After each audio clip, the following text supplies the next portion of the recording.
Yeah, I need to share. Karen, I need to share my screen. Mm-hmm.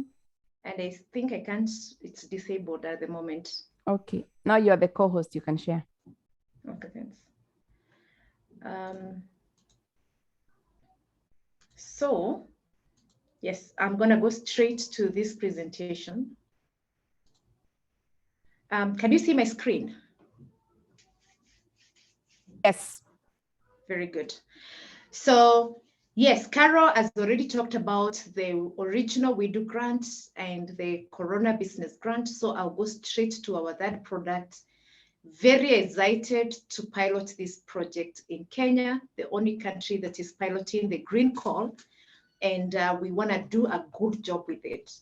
So most of the challenges we've experienced with the original grants in the CBG, we have tried a lot in terms of the design of the green call to make sure we avoid those mistakes. So we are a progressive program and we take lessons learned and feedback very seriously. So also if you also have some complaints in terms of how we are doing our stuff, please don't hesitate.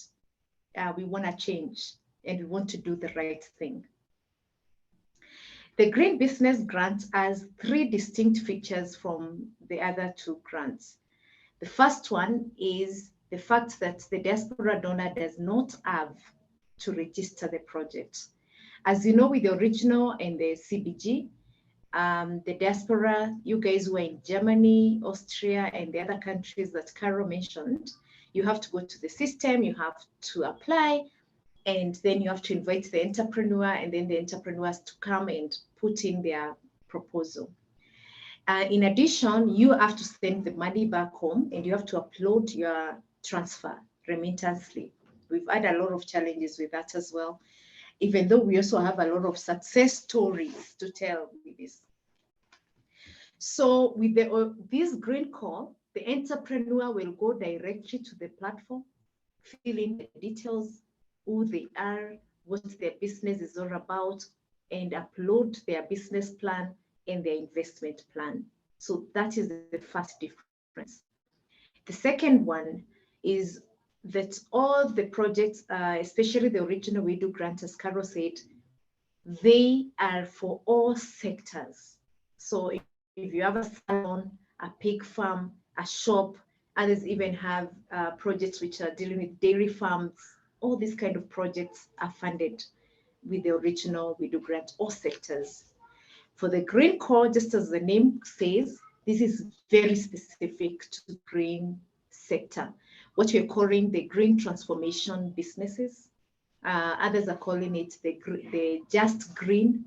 There's a lot of names, a lot of technology, but I'll be able to say in a very few words what kind of businesses we're looking at. So this is the second feature. The third one, which is very interesting for you and the beneficiaries, is that this grant is going to be a higher ticket, especially for those very innovative businesses. So any business that we see as potential for scalability, for sustainability, for in terms of potential to employ more jobs, like Kelvin said at the beginning. Actually, Kevin, I liked your idea very much. When we read your proposal, we were like, wow, this is very innovative. So if it has an opportunity to have more people employed, then we're going to give a 5,000 tickets. At the moment, we have a budget of 250,000, but I'm trusting God that we're going to have more money for the green call. And that is why we're encouraging the diaspora to really support the families back home to come with innovative projects, scalable projects, sustainable projects, and projects which have legacy for tomorrow. In terms of the proposed categories, we have these 8 categories. Waste as a resource, and we have a lot of projects which are dealing with waste as a resource. I already had a colleague here talk about the furniture project, upscaling furniture, new eco products, green agricultural concepts, eco packaging, collaborative consumption, anything to do with renewable energy, anything to do with digital transformation, green digital solutions. But also, we are cognizant of the fact that we may not classify everything. There are entrepreneurs who might come up with very good ideas and they don't fall along any of the 7 categories. So the final category is any other innovative projects that we feel might really address the issue of green businesses. So I'll run through this very fast. As I said, I know you guys are experts in this, so I don't want to preach to the choir.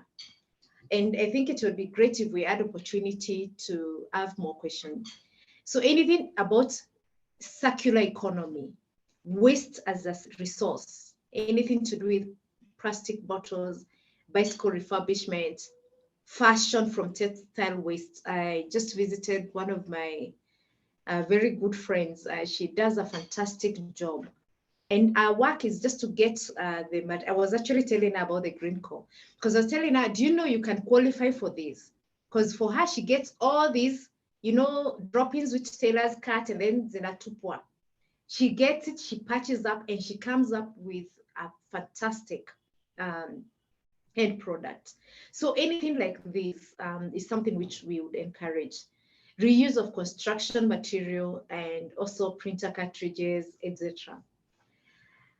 New eco product, and this ones we talk about products that do not harm the environment, either during the production cycle, during their use or disposal. In other words, we are looking at products which do not, harm but preserve the environment. So anything to do with eco-friendly soaps, cosmetics and cleaning products, handmade natural organic products, eco-friendly phone cases, etc. And we have a lot of ideas on this. Just one of our beneficiaries, actually, she has, Carol, this story, you're gonna share it in the coming days. She has a big salon in Gigiri, near the UN facility here in Nairobi. And she has a salon, but she's making her own cosmetics and her own shampoos, very eco, natural, organic products. And we also told her, hey, my dear, able to close up your project. I think you would also qualify for green products. So we have these ideas in the country. I know we can make it even better. And we are actually encouraging everybody to think out of the box. The green agricultural products, I don't want to mention them, but you can see in terms of organic catering, organic restaurant, this is the thing, yeah?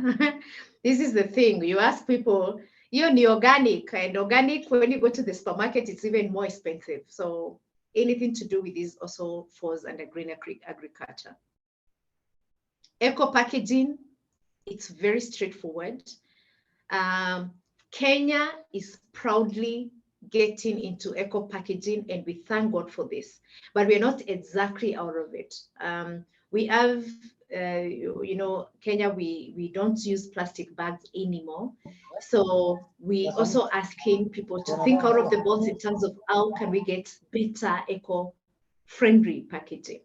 And I think we're already on the way for that. For example, the fourth point here on agricultural waste or organic material in packaging material like seaweed, mushrooms, cornstarch, anything that we can be able to like transform our agricultural waste into the eco packaging is very welcome. So talk to your family and friends. And if you know someone who has these fantastic ideas, I think that is an opportunity. Collaborative consumption is a real thing. And here is about car sharing services, carpooling, encouraging motorbikes, machine sharing services, where instead of one person using a vehicle and driving 50 kilometers away from Ruiru all the way to the CBD, why don't you get a mechanism and you share this resource with your neighbors and this kind of things, cost sharing, collaborative consumption, because it has an impact on our environment. Anything to do with natural resources, and thank God we have enough sunlight in this country, wind and water. Of course, those are like water is a scarce resource, and we know this, and it is becoming a scarce resource every day. But anybody who is tapping into this solar energy, anything to do with solar panels, water pumps with solar energy, residential wind turbines, small-scale biomass plants. Please, this is for you as well. And of course, we're not talking about large-scale companies. We want to also focus on small scale. And not because we think that the large scale is not the way to go, but we also know that our small scale enterprises do not have access to finance. And there's a lot of barriers for women, for youth to get collateral, even to get bank loans. So we would like to start here. And Carol has already said this very well, so I don't want to repeat. We want to formalize businesses. This is our idea, so that when you go through WIDU, you're not the same again. And when we cancel projects, we are telling projects, you're not buying our vision. You're not at par with how we're thinking. We see people, redirecting the finance, or not buying stuff they said they will buy, or taking shortcuts with the investment plans, and we will cancel those projects because we are not on the same wavelength of thinking. So I've seen people complaining, and we have had this conversation also with the entrepreneurs, and I tell them, my dear friends, brothers and sisters, hakuna shortcut hapa. We want to create sustainable businesses. And if you don't want to share that vision with us, then we need to have a disagreement before we go very far. So I think the emphasis that I wanted to make here is that our small scale, enterprises in terms of solar panels, if you know someone who has an idea in terms of they have technical services, they've gone through the TVET system, they can be able to repair solar panels, or they can be able to make water pumps. These are the guys we are looking for. Yeah, green solutions. We're talking about digital solutions, and it's a good space to start talking about it in Kenya. We know Kenya is one of the trailblazers when it comes to issues of, digital transformation, digital space, M-Pesa, all these kind of things, apps, all these kind of things. So we are encouraging our young people to also think out of the box and come up with green digital solutions. If someone comes up with a carpooling application like the Uber or something like that, which is local, which is homegrown, we would be happy to fund this.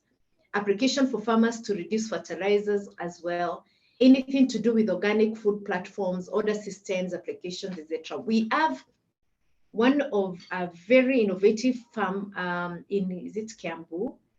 And she actually has exactly this idea of an organic food platform.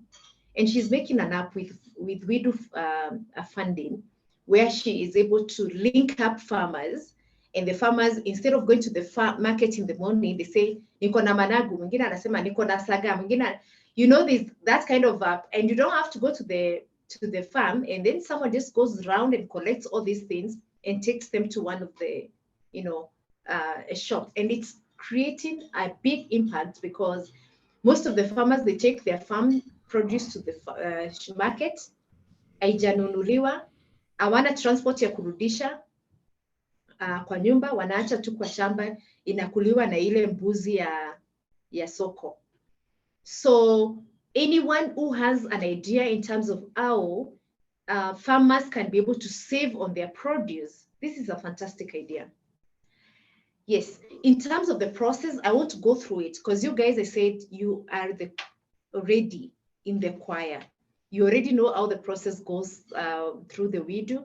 I think the only emphasis I would be able to put is the fact that we are funding a minimum of 500 euros and a maximum of 2,000 from the entrepreneur. So entrepreneurs, they can give minimum of 500. We will multiply this by 2.5. So if you put 500, we give you 1,250 euros. If you give 2,000, we give you 5,000 euros. The only difference in terms of this process, and this is based on experience of also the original WIDU grant, is when you give people money, they don't come back to accounts.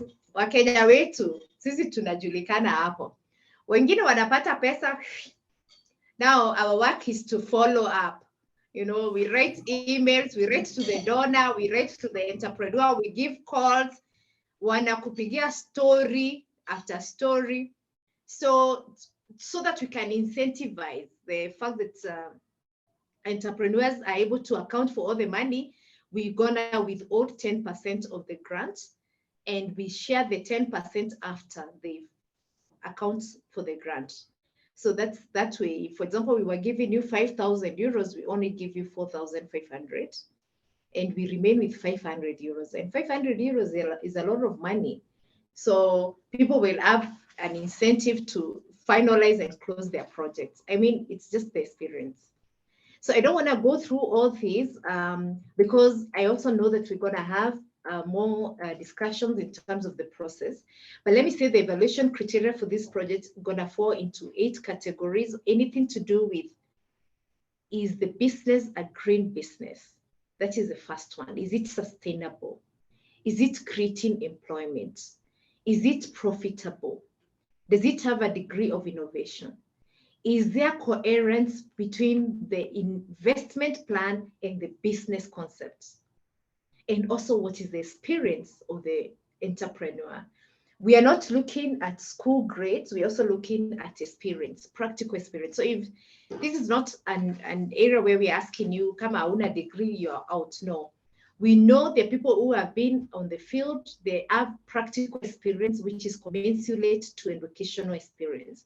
And we also want to give them an opportunity. So, ladies and gentlemen, I'll stop here because I think I've been able to explain to you the entire concept, how it looks like. And if you have any questions, then this is the opportunity to ask. Over to you, Carol. Thank you very much for your attention. Thank you so much, Frida. Could you go back to the slide number 15 on how to register? Is it 15? This one. Yeah, this one, 16. So just maybe you could take us through again, like for normally is the donor registers and invites the entrepreneur. So in this case, they'll just apply, they'll just register, they'll be able to register directly on the platform, right? Without the donor inviting them. Are you on mute?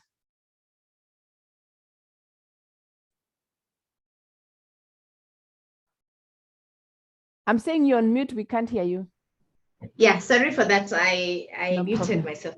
So I wanted to say, yes, absolutely, this is the case. Okay. So what happens is the entrepreneur will go straight to the platform. As you can see, registration, it is the entrepreneur. Okay. Before it was the donor. So the entrepreneur will go to the WIDU platform and create a profile. And the profile is exactly almost the same way we've been having the other profile. You put your name, you put your location, you put your motivation for the business, your contacts, your mobile money, and your bank details. All these details, you put them. Okay. You upload the business plan and also the investment plan. So we do not have the donor from Europe doing anything to do with the local call. It's very local. Yes. Wow.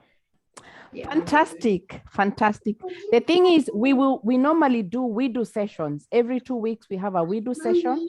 So as soon as the call has been advertised, I think it should be happening in the middle of July. Middle of June, then we'll advertise it also on our various social media platforms. You'll also be able to find the information on the WIDU social media platform.